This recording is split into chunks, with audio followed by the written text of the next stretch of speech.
Are you sick and tired of having terrible, distorted vocal recordings and you're ready to pull your hair out? Well, you came to the right video. My name is Trav from WeGotBeats.com, and this is 3 simple tips to improve your vocal recording in 5 minutes or less. So let's get straight into this. If you have distorted to death vocal recordings and you don't know why, or if you're on a budget and you need better recordings and you have limited knowledge on the tech side, then this is the video for you. You need to stick around because I'm gonna break this down very simple. Now, the number one thing you need to consider is your recording sources. All right, what kind of microphone do you use? It's very important to know the difference between all the microphone options there are out there, as well as the other ones that we're about to cover.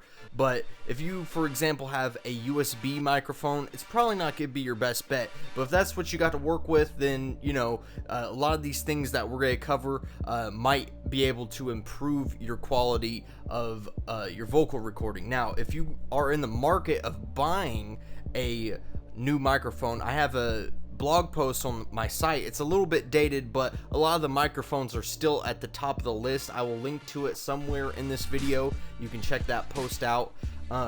Basically what you need is you need a condenser microphone, not a dynamic microphone that you would use for a performance, but a condenser microphone that you would use for a studio recording. So that's number one. You need to look at what kind of microphone you're using. Number 2, and this is very overlooked, is the kind of cable you're using and how you're keeping up and taking care of your cable. The whole process of recording is from your mouth into the microphone itself, through the cable and into the interface or computer. Now, if anything in that chain is disrupted in any sort of way, then you are going to have a terrible vocal recording. All right, and you can't do anything to fix it. It's like what they say in tech, garbage in, garbage out. You can't fix a terrible source recording. So you have to really look at the cable that you're using that's transferring the signal into your interface and into your computer. Now, I really recommend a monster cable. It's a little bit more pricey, but if you take good care of it and make sure nobody's stepping on it, that was one of the major mistakes I made when I was a teenager, just starting to get into recording and producing people. I used to have long cables that didn't make any sense, and people would come by, step on them, and then they'd short out, and then you would have terrible vocal recordings, and then sooner or later the cord would stop working altogether. So make sure you take very good care of it. Usually they come with twisty ties, or the one I have has this little Velcro strap on it. So make sure you get one and take the cable seriously. The next thing is, what is your interface? Now, an interface is something like this Avid inbox that I have. Basically what it's going to allow you to do is plug in the mic cable into your interface, and you can also on this inbox you can put in instrument cables for a guitar or whatnot, but you know, that's besides the point. Basically it'll allow you to plug in your microphone cable into this so that it can then process the vocal and then it'll go into your computer. Now, I'm very oversimplifying that, and someone's probably gonna leave a comment, nasty comment, oh, that's not what an interface does, blah, blah, blah. Anyway, that's all you really need to know, and make sure that you get yourself a decent interface, because that's going to make all the difference as well. 2 more things that I want to point out that I didn't put on this list is your room acoustics and the program you're using. I've heard a lot of things about Pro Tools. You know, Pro Tools is you know, it sounds better when you record, and after working on Pro Tools for a while, I can say that it does sound better on Pro Tools than it does on pretty much any program. I used to think it was crap, but I mean, I've done some amazing recordings on Pro Tools, and I have to say that it does render the quality better. I don't know why, but just take my word for it. The room acoustics. Now, if you're in just your home studio, you don't have a lot of options. There's some options out there for you. There's a $120 setup you can get that you can place behind your microphone that's going to insulate your recording. all right, just in case you don't have a booth. Now, if you don't have that, all right, one of the things that I used to do, and I still do to this day, is have an egg crate pillow, or just a regular pillow, something that you can press record. Now, of course, you're gonna have to have someone stand behind you while you do it, but just something that you can shield the sound waves traveling off, so it's not recording the reverberation back. That's going to improve your quality tenfold right now.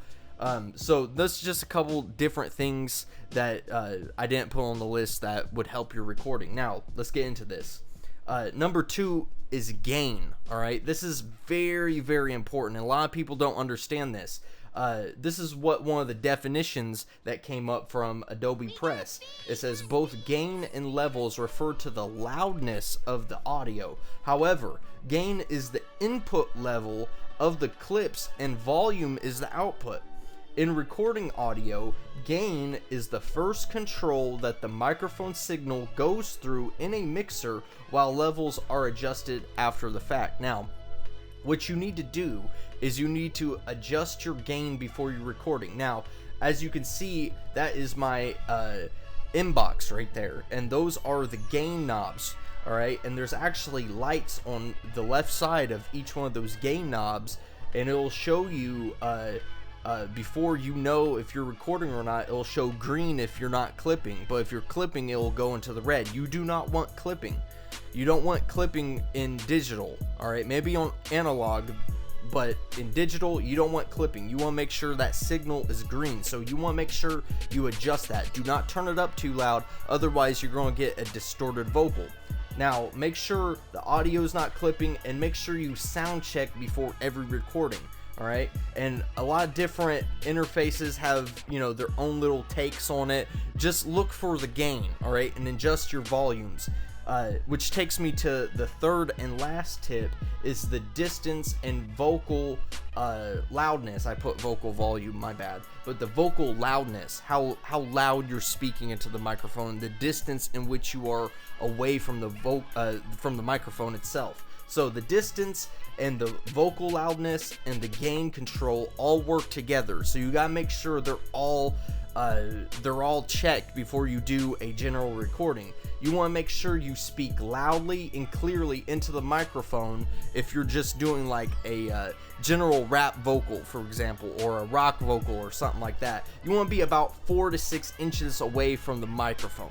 All right, give or take. I mean, these are general principles. They're not exact rules, but you don't want to be too close on the microphone screaming into it. Meanwhile, you have your gain cranked up all the way high. It's distorting. It's not going to sound good. So make sure you back away from the microphone if you're going to be loud, and make sure you adjust your gain. You can adjust the levels after the fact. Of course, you don't want it to be too quiet, but you don't want it to be too loud either, because otherwise you're going to have to scrap that vocal. Now, if you're just doing some intimate singing part, then make sure that the gain is still where it is. You might want to adjust it a little bit, but speak quieter and more intimate. You probably want about 2 to 4 inches from the microphone. You want to get up closer so the microphone can pick that up. Like I said, again, these are general principles and not rules, so just keep that in mind. Now, just to recap, I want you to know your equipment and set expectations for your equipment. If you know you have a cheap setup, you can't expect too much out of it, all right? But there are certain things, if you follow what I've just laid out in this video, you can improve your vocal quality regardless. So just get to know your equipment, learn how to master it. It's going to do wonders for you.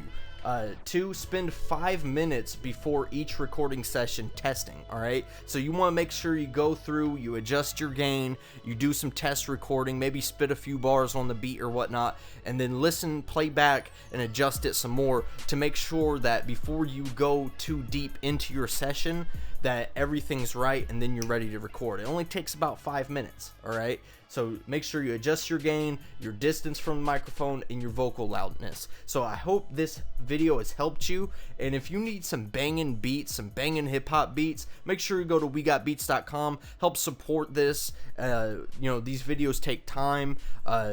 We love providing value to everybody, and we want to help provide you those dope beats that you need for your project. So when you drop your project and you got your nice vocal recording, I mean, you're gonna have a nice sounding track. I mean, imagine you going to your next show and that beat plays, and you got the lyrics, the bars that you never thought you could ever spit before, but because you had that right beat, you were able to express that out of you, and people are just going to be amazed. So you make sure you want to go to wegotbeats.com if you need those beats.